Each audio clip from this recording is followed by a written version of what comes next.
Қайырлы күн бәріңе балалар. Бүгін біз үшінші тақырып негіздері бірдей дәрежелерді бөлу, көрсеткіші нөлге тең дәреже деген тақырыпты қарайтын боламыз. Ол бізде оқулықта 37-ші бет. Сонымен осының алдындағы тақырыпта біз негіздері бірдей болған дәрежелерді көбейтуді үйренгенбіз. Яғни оларды көбейту үшін біз дәреже көрсеткіштерін қосатынбыз. Енді біз бөлу болса, негіздері бірдей болсын, b-ның 15 дәрежесін бөлу керек b-ның 9 дәрежесіне десе. Онда не істейміз?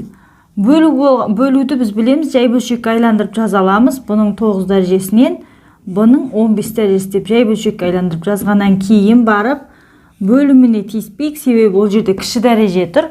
Ал b-ның 15-ін біз көбейткішке бөліп жазуға болатын білеміз, қосу амалы осының алдында тақырып бойынша. Онда мына жерде b-ның 9 дәрежесіне көбейтеміз b-ның 6 дәрежесі. Неге? Себебі 9-ға 6-ны қоссақ 15 шығады.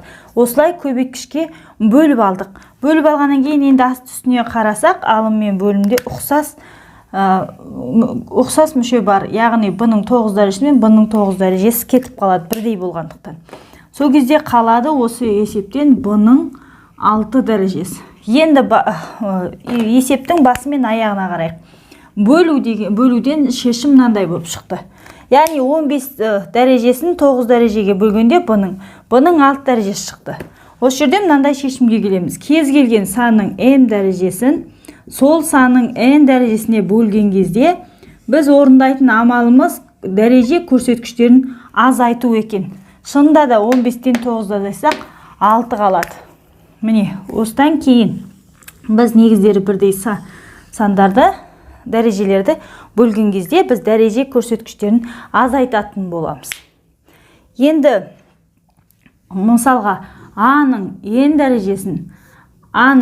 дәрежесіне бөлу деген сөз ондай болса, ол дәрежелерді азайту екен. Міне, бөлу жай бөлшекпен беріліп тұр, азайту. Онда n-нен n-ді азайтсақ, a-ның 0 дәрежесі қалғалы тұр. Ал негізінде ұқсас санды өз-өзіне бөлсең 1 шығады. Онда бұл 1. Сонда осыдан қорытып алатынымыз кез келген санның 0 дәрежесі бізде 1-ге тең екен. Осы жерден қорытатынымыз осы. Ары қарай, мысалға ондай болса, 10-ның 0 дәрежесі де 1, минус 2-ден 1-дің 0 дәрежесі десе де 1, 1000-ның, миллионның 0 дәрежесі болса да, бәрібір шешім 1 болады. Өйткені кез келген санның 0 дәрежесі 1-ді береді. Бұлар есепке қарайық. Мына жерде мен уже жазып қойдым. Y-дің 10 дәрежесін X-дің 7 дәрежесіне бөлу деген сөз, ол бағана біз формулада айтқандай дәрежелерін азайтамыз. Ондай болса шешім X-дің 3 дәрежесі болады. Дәл сол сияқты жақшаның іші бірдей, негіздері бірдей, онда негізіне тиіспейміз. 18-ден 4 тұрады, 17-ден 8 азайтып 9 деп қалдырамыз. Келесі жақша болса да бәрібір ол негіз болып есептелінеді, бірдей негіз болу керек. 7-ден 4 азайтсақ 3 болады. Міне, осылай орындалады. Ал келесі екінші есеп. Y-дің 12 дәрежесін бөлімді түріне келтіріңдер дейді, негіздері бірдей сандардың. Ондай болса біз аламызда Y-дің 14 дәрежесі бөлу Y-дің 2 дәрежесі десем, осы Y-дің 12 дәрежесін береді. Себебі 14-тен 2-ні азайтсақ 12 шығады. Келесі Y-дің мысалы 15 дәрежесі бөлу Y десем де 15 болса онда 3. 15-тен 3-ті азайтсақ 12 шығады келеді. Келесі Y-дің мысалға 10 дәрежесі бөлу Y-дің минус 2 дәрежесі десек де 12 шығады. Неге? Себебі бөлу амалы деген сөз дәрежелерін азайту деген сөз. 10 азайту минус 2. Сонда 2 минусың плюс болады да, 10-ға 2-ні қоссақ 12 шығады. Бұл осылай да болады. Келесі есеп. Мына жердегі жұлдызшаның орындағы санды тап дейді, мына жұлдызшаның орындағы. X-дің 60 дәрежесі 40, 15 болғанда мына жердегі жұлдызша неше? X-дің 60 дәрежесі шығатындай. Онда мынаны орындап көрейік. Біз X-дің 60 дәрежесі сол жақта тұрады. Мына жерде бөлу амалын бірінші орындаймыз. Сонда x-тің 40-тан 15-ті азайтамыз, 25 қалады. Көбейту x-тің жұлдызша дәрежесі. Енді жұлдызша дәрежесін шығару үшін біз көбейту болғандықтан дәрежелерді қосқаннан 60 шығу керек. Онда мен жұлдызшаны табу үшін 60-тан азайтып тастаймыз 25-ті. Сол кезде x тең қалады 35. Яғни 35 болса, онда осы есеп жұлдызшаның орны 35 болады екен. X емес жұлдызша. Ал келесі есепке қарайық. Төртінші есеп деп алдым. Ол жерде осы амалдарды орындау керек. Яғни бұл жерде бөлу амалда бар, көбейту амалдары бар. Негіздері бұл жерде бірдей. Онда біз бөлу амалында дәреже көрсеткіштерін азайтатымыз, көбейту амалында шыққан дәреже көрсеткіштерді қосамыз. Сол бойынша бәрі 11 болғандықтан мен 1-ден 11 деп жазып орындай берем. 11-дің алдымен k дәреже, содан азайтып тастайым 4 дәрежені. Және сол дәрежелерге қосам k плюс 1-ді. Сол кезде есептің шешімі 2k болады. K-дан 2 бар. Минус 4 пен плюс 1 минус 3-ті береді. Міне есептің шешімі осымен қалады. Келесі 5-тен с деген жай бөлшек әріпті өрнек болып тұр. Бола берсін. Негіздер бірдей болса болды. Алымын дәреже көрсеткіштеріне қараймыз. 66. Бөлу болғандықтан азайтамыз 62-ні. Қосып береміз 3-ті. Себебі мұнда көбейту амалы. 4 қалады, оған 3-ті қоссақ 7. Яғни с бөлу 5-тің 7 дәрежесі деген сөз. Болды. Ары қарай. Мына жерде теріс сан болса да бәрібір олар негізі бірдей болса болды. Ары қарай кеттік. 29 азайту 28, себебі бөлу амалы тұр. Көбейту болғандықтан қосамыз. Осы жерде 1,3-тің дәрежесі жоқ, ештеме жазылмай тұр. Ол жерде 1 бар деген сөз. Сондықтан 1-ді жазам. Тең дейміз. Минус 1,3-тің 29-дан 28 1 қалады. Оған 1-ді қоссақ 2, яғни квадраты. Бұл жерде біз дәреженің қасиетінде айтқамыз. Егерде негізіндегі сан теріс сан болса, оның жұп дәрежесі қашанда оң сан шығады деп. Шынында да 1,3-ті өз-өзіне 2 рет көбейсек, 2 минус плюс болып кетеді.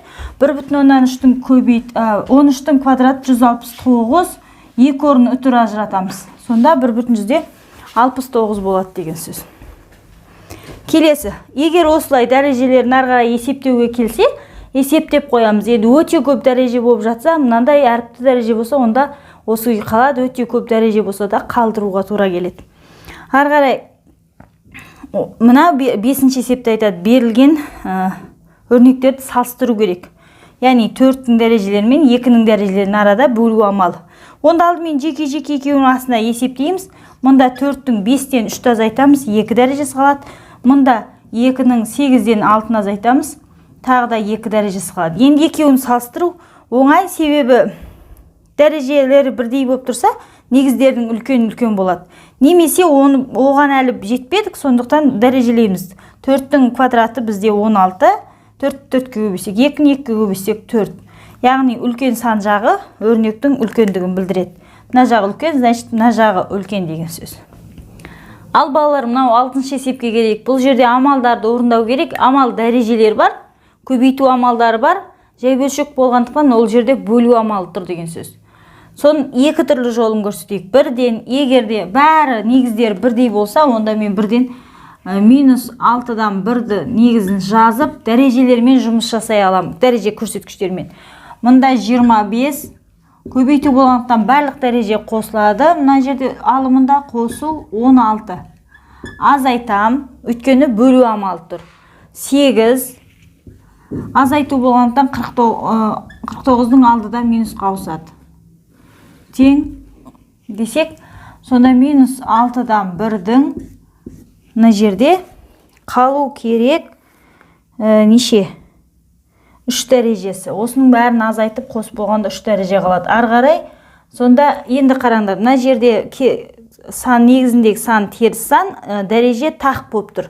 Яғни 3 рет 6-тан 1-ді өз-өзіне көбейтсек, минус қалады. 6-ның кубы бізде 6-ны 3 рет көбейсек 216 болады. 1-дің кубы 1 болып қалады. Міне есептің шешімі осылай.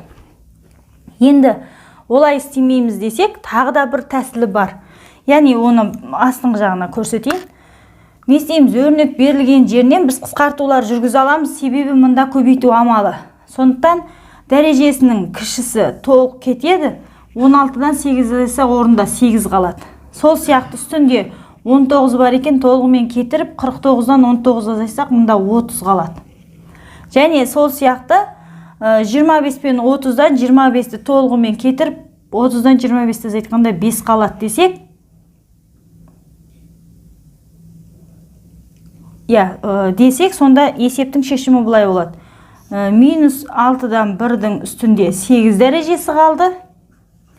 Астында минус 6-дан 1-дің 5 дәрежесі қалды. Ол деген сөз бөлу амалы. Онда минус 6-дан 1-дің 8 дәрежесінен 5 дәрежесін азайтып тастаймыз. Сонда минус 6-дан 1-дің 3 дәрежесі. Яғни дәрежелерді қысқарту арқылы да сол есептің шешіміне жетуге болады екен. Бұл екінші жолы.